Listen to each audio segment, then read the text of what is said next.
نوح علیہ السلام کا ایک بیٹا سام تھا۔ عرب اور بنی اسرائیل اسی کی طرف منسوب ہیں۔ اسی سام کے پوتوں سے ہود علیہ السلام پیدا ہوئے۔ ان کا نسب نامہ اس طرح ہے: ہود بن عبداللہ بن رباح بن جارود بن عامر بن اوس بن ارم بن سام بن نوح۔ ہود علیہ السلام کی قوم کو قوم عاد اور قوم ارم بھی کہا جاتا ہے، کیونکہ عاد اور ارم ہود علیہ السلام کے اجداد تھے۔ قوم ہود احقاف نامی ایک بستی میں آباد تھی، اور یہ بستی عمان اور حضرہ موت کے درمیان ریت کے ٹیلوں والے علاقے میں تھی۔ عربی میں احقاف ریت کے ٹیلوں کو کہتے ہیں۔ یہ علاقہ سمندر کے کنارے واقع تھا اور شہر کے نام سے پکارا جاتا تھا۔ قرآن مجید میں سورۃ الاحقاف آیت 21 میں اللہ تعالیٰ نے انہیں ان کی بستی کی طرف منسوب کرتے ہوئے مخاطب کیا ہے۔ اور عاد کے بھائی کو یاد کرو جبکہ اس نے اپنی قوم کو احقاف میں ڈرایا۔ قوم عاد کے لوگ اپنی رہائش کے لیے خیمے پسند کرتے تھے۔ ان کے خیمے بہت مضبوط اور پختہ ہوتے تھے۔ یہ لوگ ان کو بڑی مہارت سے بناتے تھے، پھر ان پر فخر کرتے تھے۔ اللہ تعالیٰ سورۃ الفجر آیات 6 تا 8 میں فرماتے ہیں: کیا آپ نے نہیں دیکھا کہ آپ کے رب نے عاد کے ساتھ کیا کیا، جو نسل ارم سے تھے، ستونوں والے تھے، جن کے مانند کوئی قوم دنیا کے ممالک میں پیدا نہیں کی گئی۔ اللہ تعالیٰ نے ان کی کاریگری اور فن کی ایک مثال دی ہے کہ وہ ایسے خیموں میں آباد تھے جن کے ستون بہت مضبوط تھے، طاقتور تھے۔ ان لوگوں نے شہروں اور بستیوں کو ایسی کاریگری سے بنایا کہ ان کے متعلق عجیب و غریب روایات مشہور ہو گئیں۔ یہ نرم زمین میں خیمے بناتے تھے، اس کے ساتھ پہاڑوں میں محل بھی بناتے تھے، حالانکہ رہائش کے لیے زمین پر خیمے موجود تھے۔ گویا بیکار دولت اور وقت برباد کرتے، پھر اس پر فخر کرتے۔ شہروں میں جو راستے اور سڑکیں تھیں وہ بہت چوڑی تھیں۔ ان جیسے طویل اور قوی لوگ بعد میں پیدا نہیں ہوئے۔ کاریگری اور فنکاری میں یہ لوگ اس مقام تک پہنچے کہ پھر کوئی نہ پہنچ سکا۔ یہ لوگ عرب تھے اور عربی میں بات چیت کرتے تھے۔ ہود علیہ السلام بھی عربی تھے۔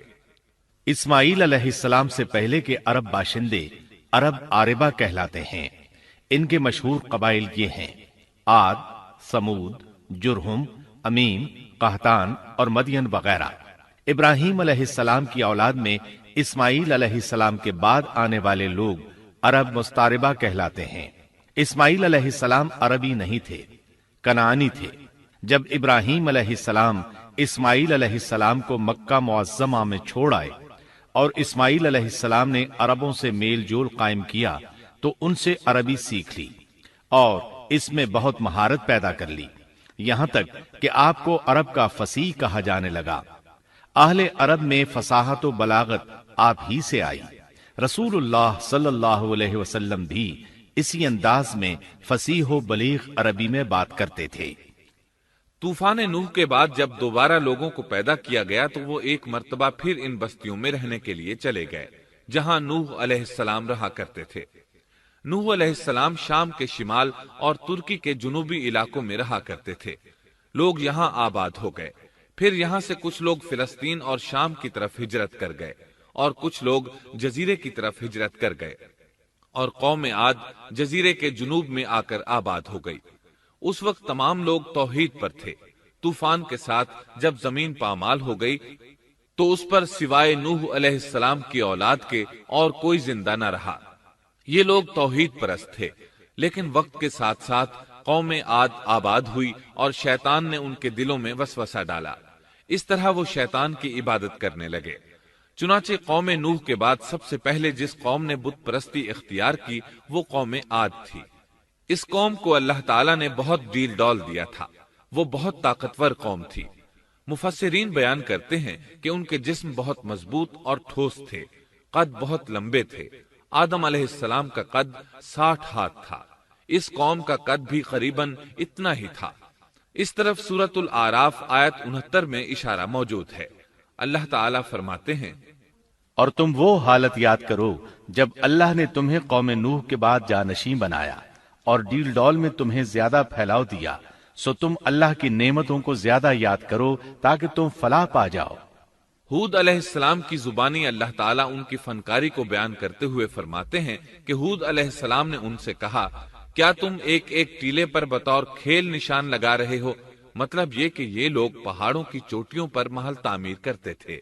جب ان سے کہا جاتا کہ تم رہتے تو زمین پر ہو اور گھر پہاڑوں پر بناتے ہو، اس کی کیا وجہ ہے؟ اور تم اتنے مضبوط محل تعمیر کر رہے ہو، گویا ہمیشہ یہیں رہو گے۔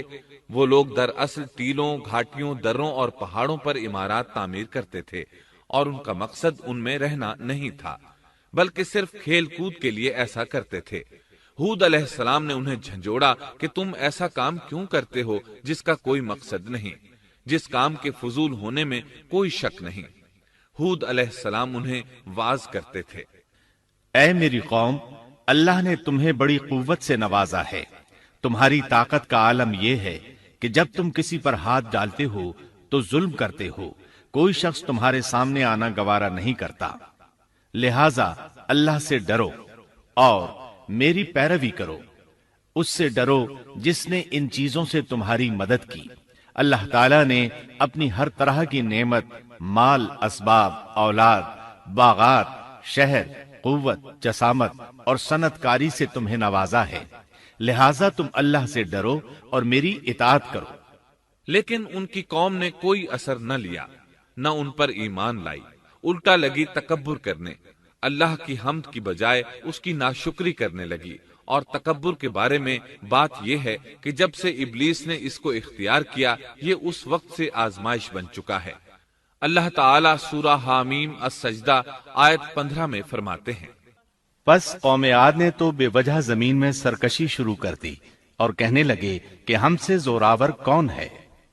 کیا انہیں یہ نظر نہ آیا کہ جس اللہ نے انہیں پیدا کیا ہے وہ ان سے بہت ہی زیادہ زوراور ہے؟ جب یہ لوگ اپنی سرکشی اور کفر میں حد سے بڑھ گئے، تب اللہ تعالیٰ نے ہود علیہ السلام کو ان کی طرف بھیجا۔ انہوں نے انہیں اللہ کی طرف بلایا اور کہا، اے میری قوم، اللہ کی عبادت کرو، اس کے سوا تمہارا کوئی معبود نہیں۔ کیا تم ڈرتے نہیں؟ قوم کے کافر سردار کہنے لگے، ہم تو دیکھتے ہیں کہ تو نری بے وقوفی میں ہے، ہمارے خیال میں تو جھوٹا ہے۔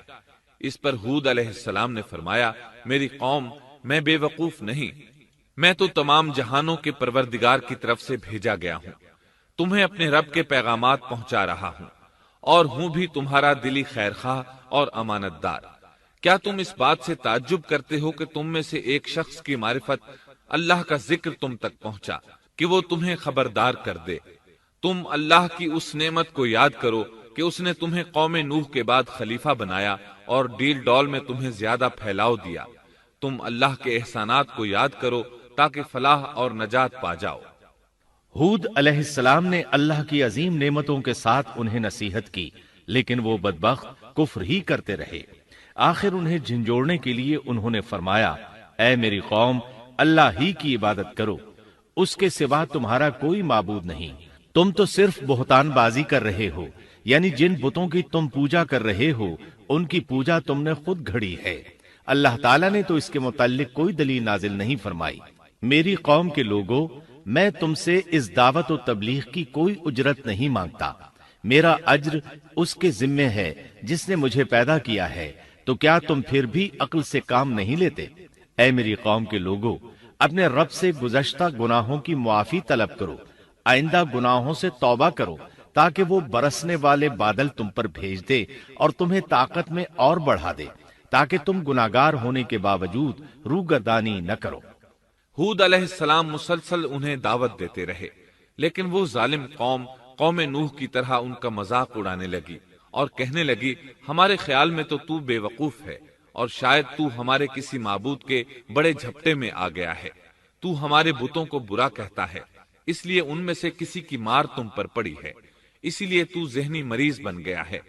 وہ ظالم لوگ چونکہ آخرت پر ایمان نہیں رکھتے تھے اور دنیا میں خوشحالی کی زندگی بسر کر رہے تھے اور تھے بھی اپنی قوم کے سردار، اس لیے اپنے ماتحتوں سے کہنے لگے، یہ تو تم جیسا ہی انسان ہے، وہی کچھ کھاتا ہے جو تم کھاتے ہو اور پیتا بھی وہی کچھ ہے جو تم پیتے ہو۔ اب اگر تم نے اپنے جیسے انسان کی اطاعت قبول کر لی تو سخت خسارے میں رہو گے۔ کیا یہ تمہیں اس بات سے دھمکاتا ہے کہ جب تم مر کر خاک اور ہڈیاں بن جاؤ گے تو پھر زندہ کیے جاؤ گے؟ ہرگز نہیں، یہ بات امکان سے باہر ہے جس کا وعدہ تم سے کیا جاتا ہے۔ یہ زندگی تو صرف دنیا کی ہے، ہم مرتے جیتے رہتے ہیں، ہم پھر نہیں اٹھائے جائیں گے۔ یہ تو وہ شخص ہے جس نے اللہ پر جھوٹ باندھا ہے، ہم اس پر یقین کرنے والے نہیں۔ ہود علیہ السلام انہیں دعوت دیتے رہے یہاں تک کہ ان کی قوم نے واضح طور پر کہہ دیا کہ آپ ہمیں واز سنائیں یا نہ سنائیں، ہم تو اپنی روش نہیں چھوڑیں گے، یہ تو پرانے لوگوں کا دین ہے۔ اس طرح قوم انہیں مسلسل جھٹلاتی ہی رہی۔ آخر ہود علیہ السلام نے بھی انہیں کھلم کھلا دھمکی دی اور فرمایا، لوگوں سنو، میں صرف تمہیں ہی نہیں اللہ کو بھی گواہ بنا کر اعلان کرتا ہوں کہ اللہ کے سوا جس کی عبادت ہو رہی ہے میں ان سب سے بری طرح بیزار ہوں۔ اب تم ہی نہیں اپنے ساتھ اوروں کو بھی بلا لو اور اپنے ان سب جھوٹے معبودوں کو بھی بلا لو، اور تم سے جو ہو سکے مجھے نقصان پہنچا دو، مجھے کوئی مہلت نہ دو، نہ مجھ پر ترس کھاؤ۔ یہ فرمانے کے بعد انہوں نے اللہ سے دعا کی، اے پروردگار، ان کے جھٹلانے پر تو میری مدد فرما۔ اللہ کی طرف سے آپ کو جواب ملا، یہ تو بہت ہی جلد اپنے کیے پر پچھتانے لگیں گے۔ اللہ کے نبی کا انکار کرنے، اس سے بغض رکھنے اور اس کا مذاق اڑانے والوں کا انجام کیا ہوا؟ اللہ نے انہیں ایسے زناٹے کی آندھی سے تہس نہس کیا کہ جس کی تاریخ میں مثال نہیں ملتی۔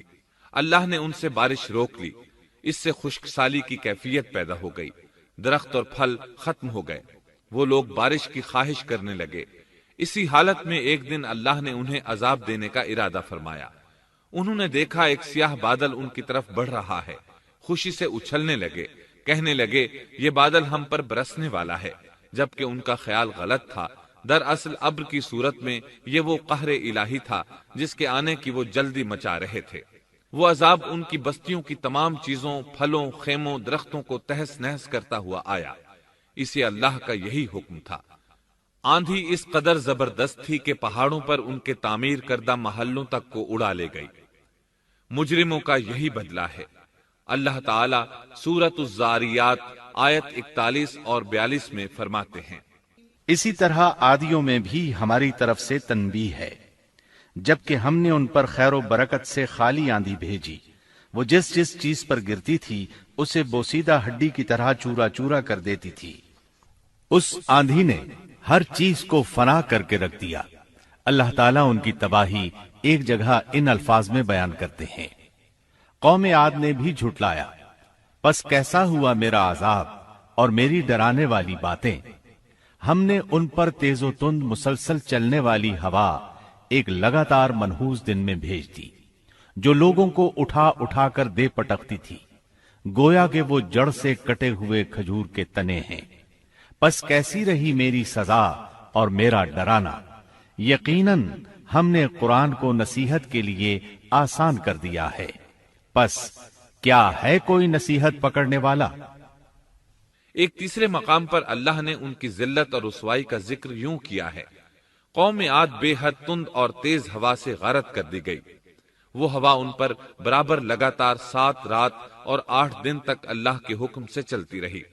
آپ وہاں ہوتے تو دیکھتے کہ وہاں لوگ یوں چاروں شانوں چت گرے پڑے ہیں جیسے وہ کھجوروں کے کھوکھلے تنے ہوں۔ کیا ان میں سے کوئی بھی آپ کو باقی نظر آ رہا ہے؟ ہود علیہ السلام کو اللہ تعالیٰ نے اپنی رحمت سے نجات دی۔ باقی تمام جگہوں پر تباہی تھی، لیکن جس جگہ ہود علیہ السلام اور ان کے ساتھی تھے اس طرف یہ ہوا پھٹکی بھی نہیں۔ کہا جاتا ہے کہ ایک باڑ تھی جس میں ہود علیہ السلام، حیوانات، چوپائے اور ان پر ایمان لانے والے تھے، اور آندھی نے ہر چیز کو فنا کر ڈالا۔ اللہ تعالیٰ سورہ آراف آیت 72 میں فرماتے ہیں، غرض ہم نے انہیں اور ان کے ساتھیوں کو اپنی رحمت سے بچا لیا اور ان لوگوں کی جڑ کاٹ دی جنہوں نے ہماری آیتوں کو جھٹلایا تھا اور وہ ایمان لانے والے نہ تھے۔ اسی طرح سورہ ہود میں اللہ فرماتے ہیں، جب ہمارا حکم آ پہنچا تو ہم نے ہود کو اور ان کے ساتھیوں کو اپنی خاص رحمت سے نجات دی۔ ہم نے ان سب کو سخت عذاب سے صاف بچا لیا۔ یہ تھے قوم عاد کے لوگ جنہوں نے اپنے رب کی آیتوں کا انکار کیا اور اس کے رسولوں کی نافرمانی کی، اور ہر ایک سرکش نافرمان کے حکم کو مانا۔ دنیا میں بھی ان پر لعنت لگا دی گئی اور قیامت کے دن بھی۔ دیکھ لو قوم عاد نے اپنے رب سے کفر کیا، ہود کی قوم عاد پر لعنت ہو۔ اس طرح قوم عاد تباہ ہو گئی۔ ان کے بعد مومنوں نے ان کے باقی بچ جانے والے مکانات پر قبضہ کر لیا اور وہاں رہنے لگے۔ پھر ہود علیہ السلام نے حضرہ موت میں وفات پائی۔